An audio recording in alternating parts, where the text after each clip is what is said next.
प्रश्न 261। परिपक्वता मैचुरेशन का संबंध मुख्यतः किससे है? ए. अभ्यास, बी. जैविक विकास, सी. पुरस्कार, डी. अनुकरण।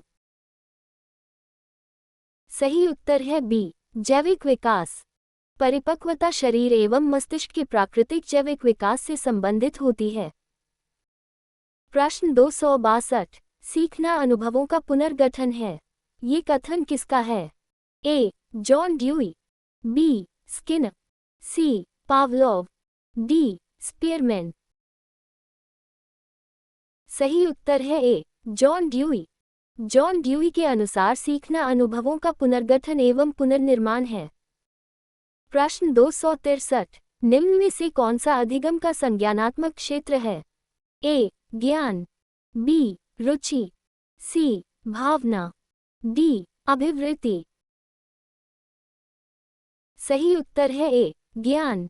ज्ञान नॉलेज संज्ञानात्मक क्षेत्र का प्रमुख घटक है।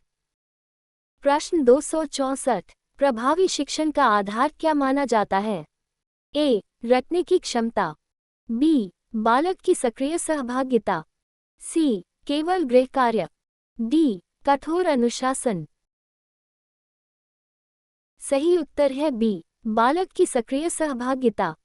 प्रभावी शिक्षण में विद्यार्थियों की सक्रिय सहभागिता आवश्यक होती है। प्रश्न 265। अधिगम का स्थानांतरण सबसे अधिक कब होता है? ए. जब नई एवं पुरानी परिस्थितियों में समानता हो, बी. जब कोई समानता न हो, सी. केवल परीक्षा के समय, डी. केवल रटने पर। सही उत्तर है ए. जब नई एवं पुरानी परिस्थितियों में समानता हो। पूर्व एवं नवीन अधिगम में समानता होने पर स्थानांतरण अधिक प्रभावी होता है। प्रश्न 266। बालक की सृजनात्मकता विकसित करने के लिए शिक्षक को क्या करना चाहिए? ए. केवल एक सही उत्तर पर बल देना, बी. नवीन विचारों को प्रोत्साहित करना, सी. अधिक दंड देना, डी. केवल याद कराना। सही उत्तर है बी. नवीन विचारों को प्रोत्साहित करना। सृजनात्मकता स्वतंत्र चिंतन एवं नवीन विचारों को प्रोत्साहन देने से विकसित होती है। प्रश्न 267। Formative assessment. फॉर्मेटिव असेसमेंट का उद्देश्य क्या है? ए. अंतिम परिणाम देना, बी. अधिगम के दौरान सुधार करना, सी. प्रमाण पत्र देना, डी. रैंक तैयार करना। सही उत्तर है बी. अधिगम के दौरान सुधार करना। फॉर्मेटिव मूल्यांकन का उद्देश्य सीखने की प्रक्रिया के दौरान सुधार करना है। प्रश्न 268। अधिगम का सबसे महत्वपूर्ण आंतरिक कारक कौन सा है? ए. अभिप्रेरणा, बी. भवन, सी. पाठ्यपुस्तक, डी. समय सारिणी। सही उत्तर है ए. अभिप्रेरणा। अभिप्रेरणा अधिगम को दिशा एवं ऊर्जा प्रदान करती है। प्रश्न 269। समावेशी शिक्षा में शिक्षक का व्यवहार कैसा होना चाहिए? ए. पक्षपातपूर्ण, बी. संवेदनशील एवं सहयोगात्मक, सी. कठोर, डी. उपेक्षापूर्ण। सही उत्तर है बी. संवेदनशील एवं सहयोगात्मक। समावेशी शिक्षा में शिक्षक सभी बच्चों के प्रति संवेदनशील एवं सहयोगी होता है। प्रश्न 270। अधिगम का मुख्य उद्देश्य क्या है? ए. केवल परीक्षा पास करना, बी. व्यवहार में सकारात्मक परिवर्तन लाना, सी. केवल अंक प्राप्त करना, डी. केवल प्रमाण पत्र प्राप्त करना। सही उत्तर है बी. व्यवहार में सकारात्मक परिवर्तन लाना। अधिगम का उद्देश्य व्यवहार में सकारात्मक एवं स्थायी परिवर्तन लाना है। प्रश्न 271। बालक की रुचियों का पता लगाने का सबसे अच्छा माध्यम कौन सा है? ए. केवल परीक्षा, बी. निरीक्षण, सी. दंड, डी. गृह कार्य।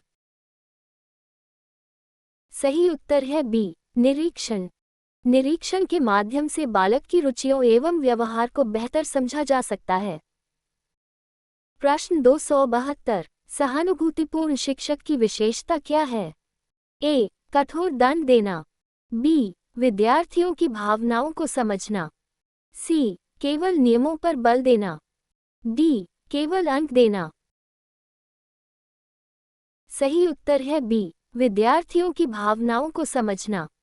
सहानुभूतिपूर्ण शिक्षक विद्यार्थियों की भावनाओं एवं आवश्यकताओं को समझता है। प्रश्न 273, सीखने में सबसे अधिक स्थायित्व किससे आता है?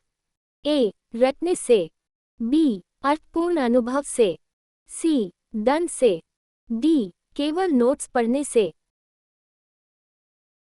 सही उत्तर है बी, अर्थपूर्ण अनुभव से। अर्थपूर्ण अनुभवों द्वारा प्राप्त अधिगम अधिक स्थायी होता है।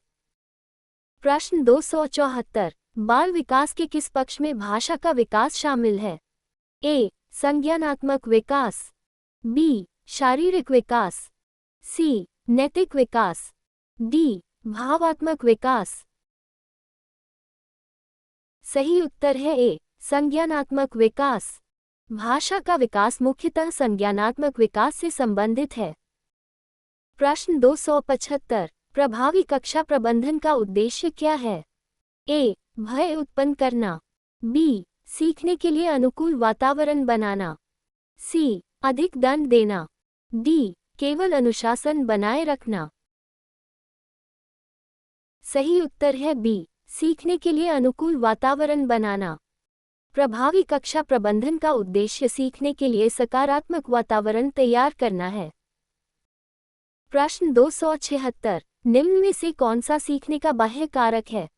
ए, रुचि। बी, अभिप्रेरणा। सी, विद्यालय का वातावरण। डी, बुद्धि। सही उत्तर है सी, विद्यालय का वातावरण। विद्यालय का वातावरण अधिगम का बाह्य कारक है। प्रश्न 277, समावेशी कक्षा में मूल्यांकन कैसा होना चाहिए? ए, एक जैसा। बी, लचीला एवं विविधतापूर्ण। सी, केवल लिखित। डी, केवल मौखिक। सही उत्तर है बी, लचीला एवं विविधतापूर्ण। समावेशी शिक्षा में मूल्यांकन विद्यार्थियों की आवश्यकताओं के अनुसार लचीला होना चाहिए। प्रश्न 278, बालक में आत्मविश्वास विकसित करने का सर्वोत्तम उपाय क्या है? ए, लगातार आलोचना। बी, सकारात्मक प्रोत्साहन। सी, कठोर दंड। डी, अधिक गृहकार्य। सही उत्तर है बी, सकारात्मक प्रोत्साहन। सकारात्मक प्रोत्साहन से आत्मविश्वास का विकास होता है। प्रश्न 279, बालक की सीखने की गति सामान्यतः कैसी होती है? ए, सभी की समान। बी, व्यक्तिगत रूप से भिन्न। सी, केवल आयु पर निर्भर। डी, केवल लिंग पर निर्भर। सही उत्तर है बी, व्यक्तिगत रूप से भिन्न। प्रत्येक बालक की सीखने की गति अलग अलग होती है। प्रश्न 280, यूपीटीईटी के अनुसार प्रभावी शिक्षण की सबसे महत्वपूर्ण विशेषता क्या है? ए, शिक्षक केंद्रित शिक्षण। बी, बालक केंद्रित, सक्रिय एवं समावेशी शिक्षण। सी, केवल व्याख्यान विधि। डी, केवल परीक्षा आधारित शिक्षण। सही उत्तर है बी, बालक केंद्रित, सक्रिय एवं समावेशी शिक्षण। यूपीटीईटी में बालक केंद्रित, सक्रिय सहभागिता एवं समावेशी शिक्षण पर विशेष बल दिया जाता है। Thank you for joining us. Please like, share and subscribe for more such quizzes. Stay tuned for the next quiz.